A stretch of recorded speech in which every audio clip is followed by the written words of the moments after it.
Hello மக்களே! ரொம்ப simple and டேஸ்டியான ஒரு எக் மசாலா ரெசிபி இன்றைக்கி பார்க்க போகிறோம். ஒரு பேனில் கொஞ்சம் எண்ணெய் சேர்த்து 1/4 டேபிள் ஸ்பூன் சோம்பு, நறுக்கின பச்சை மிளகாய், இஞ்சி, பூண்டெல்லாம் ஆட் பண்ணி லைட்டாக வதக்கி விட்டுக்கோங்க.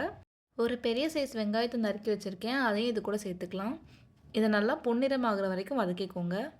இதில் ஒரு பாதி தக்காளி நறுக்கி வச்சுருக்கேன், அதையும் ஆட் பண்ணிக்கலாம். மசாலா பொருட்களை ஆட் பண்ணிடலாம். 1/2 டேபிள் ஸ்பூன் தனி மிளகாய்த்தூள், 1/4 டேபிள் ஸ்பூன் மஞ்சத்தூள், 1/2 டேபிள் ஸ்பூன் கரம் மசாலா, தேவையான அளவு உப்பு ஆட் பண்ணி நல்லா கிளறி விட்டுக்கோங்க.